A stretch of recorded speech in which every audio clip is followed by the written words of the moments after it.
السلام علیکم، میں رزین حیدر مظہر ہوں اور آپ میرا یہ ویلاگ دیکھ رہے ہیں۔ ناظرین، عمران خان کو مائنس کرنے کا، عمران خان کو سیاست سے آؤٹ کرنے کا اور کسی نہ کسی طریقے سے اپنی من پسند کے لوگوں کو اقتدار میں لانے کا جو کھیل ہے وہ اپنے آخری مرحلے میں داخل ہو چکا ہے۔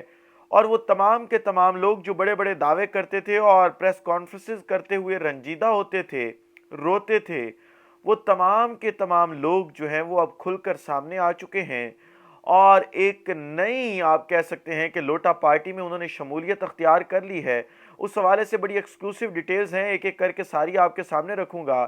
اور پھر ساتھ ہی ساتھ اگر آپ دیکھیں تو معاملات جو ہیں وہ ان لوگوں کے ہاتھ سے بھی باہر نکل رہے ہیں جو سمجھتے تھے کہ ہم حالات کو اپنی مرضی سے مولڈ کر لیں گے۔ یہ تمام تر تفصیلات، لیکن ان تمام تر تفصیلات سے پہلے درخواست کے چینل کو سبسکرائب کرنا مت بھولیے گا، بیل آئیکن کو بھی دبا دیجیے گا تاکہ میرے آنے والی تمام تر ویڈیوز آپ تک پہنچتی رہیں اور آپ کو اور میرا جو یہ تصویر اور آواز کی دنیا کا ساتھ ہے یہ برقرار رہ سکے۔ ناظرین، عمران خان ایک شخصیت کا نام نہیں بلکہ ایک سوچ کا نام ہے، اور یہ بات میں نہیں کر رہا، یہ آج اس ملک کا ہر دانشور کر رہا ہے، ہر تجزیہ نگار کر رہا ہے اور بتا رہا ہے، بار بار وارن کر رہا ہے کہ آپ چاہ کر بھی عمران خان کو سسٹم سے آؤٹ نہیں کر سکتے۔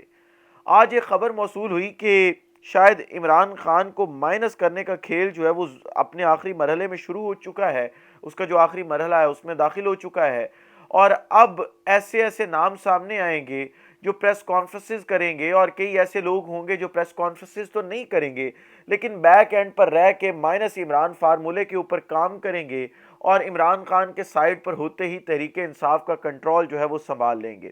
میں نے اپنے ذرائع سے جب بات کی ان تمام لوگوں کے حوالے سے تو انہوں نے یہ بتایا کہ ایسا کچھ بھی ممکن نہیں ہے۔ تحریک انصاف جو ہے وہ عمران خان کا نام ہے اور عمران خان کے بغیر تحریک انصاف مکمل نہیں ہے۔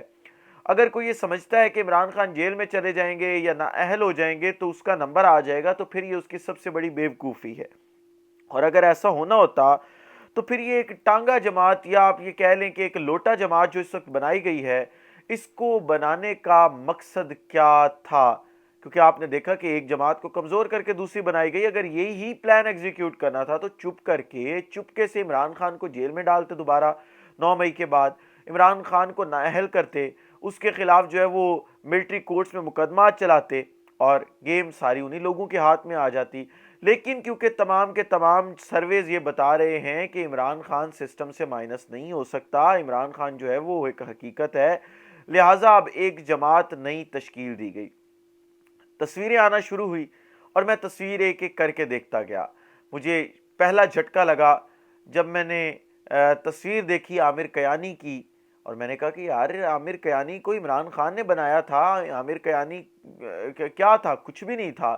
اور عامر کیانی نے کہا تھا کہ میں ہمیشہ کے لیے سیاست سے خیر بات کہہ رہا ہوں، اب میں سیاست نہیں کروں گا۔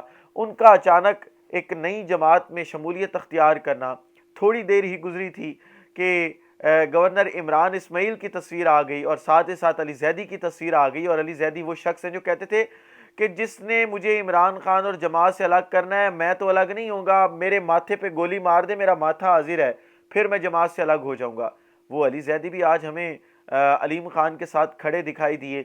پھر فواد چودھری جو مگر مچھ کے آنسو بہایا کرتے تھے، اور انہوں نے کہا تھا کہ میں بھی سیاست سے فی الحال جو ہے وہ دستبردار ہو رہا ہوں، بہت جلد جو ہے وہ میں دوبارہ جو ہے وہ اگر ہوا معاملہ ٹھیک تو شاید عمران خان کے ساتھ کھڑا ہوں گا۔ اور یہ ان کے قریبی یوٹیوبرز بھی یہ بات کرتے تھے، کیونکہ آج کئی یوٹیوبر جب انہوں نے جہانگیر ترین گروپ میں شمولیت اختیار کیا تو وہ سیاسی یتیم ہو چکے ہیں۔ جو زمان پار کی کوریج تھیں اور سارا کچھ تھا وہ اب ان کے ہاتھ سے چلا جائے گا، لہٰذا وہ تمام لوگ یہ کہا کرتے تھے کہ فواد چودھری عمران خان کو نہیں چھوڑ سکتے۔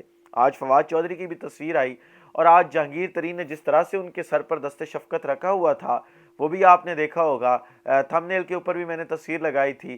یہ تمام چیزیں آپ کو بتا رہی ہیں کہ معاملات کہاں سے کنٹرول ہو رہے ہیں، آگے معاملات کس طرف لے کے جانا چاہ رہے ہیں۔ لیکن ایک چھوٹا سا سوال ہے میرا، اور وہ یہ ہے کہ کیا وہ عمران خان جو 13 جماعتوں سے نہیں ہار رہا تھا، 13 جماعتوں کے ساتھ اس کی مقبولیت ختم نہیں ہو رہی تھی، کم نہیں ہو رہی تھی، کیا 14ویں جماعت آ کر اس کی مقبولیت ختم کر لے گی؟ دوسرا سوال میرا یہ ہے کہ کیا عمران خان کے ساتھ والے لوگ تو آپ نے توڑ لیے. میں نے حفیظ اللہ نیازی کی پچھلی ویڈیو میں بھی بات کی تھی کہ حفیظ اللہ نیازی پہلے دن سے کہتے تھے کہ عمران خان کے قریبی لوگ عمران خان کے نہیں ہیں, وہ مخبر ہیں, پیغام رساں ہیں اور مخبریاں کرتے ہیں. وہی لوگ اب جب تحریک انصاف چھوڑ کے جا چکے تو حفیظ اللہ نیازی صاحب کا تو وہ جو ایک آپ کہہ سکتے ہیں کہ دعویٰ تھا وہ درست ثابت ہوا. لیکن دوسری طرف آپ یہ دیکھیں کہ کیا جو آج جماعت بنائی گئی ہے, یہ جماعت تو لانچ کر دی گئی ہے, لیکن یہ آنے والے انتخابات میں حصہ کیسے لے گی؟ استحکام پاکستان پارٹی جو ہے, ان کا آنے والے دنوں میں جو انتخابات ہیں ان میں منشور کیا ہوگا, عوام میں کس منشور کے تحت جائیں گے؟ کیونکہ فی الحال ان کے پاس کوئی منشور نہیں ہے. ہاں ہو سکتا ہے کہ جنہوں نے جماعت لانچ کی ہے وہ کوئی منشور بھی دے دیں, لیکن فی الحال یہ ممکن دکھائی نہیں دے رہا کیونکہ معاملات جس طرح سے چل رہے ہیں ان حالات میں کوئی بھی منشور ملتا ہوا دکھائی نہیں دے رہا. اور کیا فواد چودھری, عمران اسماعیل, علی زیدی, عامر کیانی, ڈاکٹر فردوس عاشق اعوان اور متعدد لوگ جو اس وقت عمران خان کو چھوڑ کے جنہوں نے سیاست کو ہمیشہ کے لیے خیر بات کہا تھا اور پھر ہم نے دیکھا کہ وہ ہفتہ بھی جو ہے وہ سیاست سے دور نہیں رہ سکے اور انہوں نے جہانگیر ترین کا وہ جو لوٹا پارٹی ہے وہ جوائن کی ہے, کیا وہ اپنی اپنی نشستیں نکال سکیں گے اینٹی عمران خان چل کے؟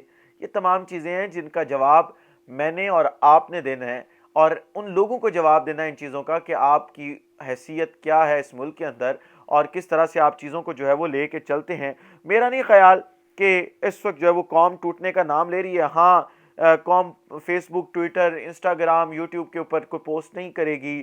ہاں ہم نے مان لیا کہ عوام احتجاج میں نہیں آئے گی, لیکن عوام کے پاس ایک حق تو موجود ہے اور وہ حق ہے ووٹ کا. اور عوام اگر بیلٹ پیپر کے ذریعے انقلاب لے کر آ گئی تو پھر آپ کیا کریں گے؟ آپ کتنے بڑے پیمانے پر دھاندلی کر سکتے ہیں؟ وہ صرف 4 سے 5% ریشو ہے. ہمارے پاس بھی سارے فیکٹس اینڈ فگرز ہیں کہ کتنی فیصد ووٹوں کے اوپر جو ہے وہ دھاندلی ہوتی ہے اور پھر سیٹیں نکلتی ہیں, لیکن یہاں پہ تو ون سائیڈڈ مقابلہ. اور عمران خان جس کینڈیڈیٹ کو آج بھی ٹکٹ دے دیں وہ آپ کے سامنے ہیں معاملات. اور مزے کی بات یہ ہے کہ 350 کے قریب ٹکٹس ہیں پورے پنجاب کے اندر کی اگر بات کی جائے, اور عمران خان کے پاس کینڈیڈیٹس جو ہیں وہ 15,500 کے قریب 1,500 کے قریب ہیں. اب عمران خان آپ دیکھ لیں کہ کہاں پہ سٹینڈ کر رہا ہے, اور جتنے ایک لوگ توڑے ہیں انہوں نے یہ ان کا 5% بھی نہیں ہے. باقی سارے لوگ تو آج بھی جیلیں بھی بھگت رہے ہیں, مقدمات بھی برداشت کر رہے ہیں اور عمران خان کے ساتھ بھی کھڑے ہیں. ان کو آپ کس طرح آگے لے کے چلیں گے؟ اور خدا را میں دوبارہ درخواست کرتا ہوں, ہمیشہ اکثر ویڈیوز میں کرتا ہوں کہ قوم کی نبض کو سمجھیں کہ قوم کیا چاہ رہی ہے. اسی لوگ سے اجازت دیجیے, اپنا خیال رکھیں, اپنے کے لوگوں کا خیال رکھیں, وطن عزیز پاکستان کا خیال رکھیے. اس وطن عزیز پاکستان کو اور آپ تمام لوگوں کا اللہ حامی و ناصر ہو. پاکستان زندہ باد.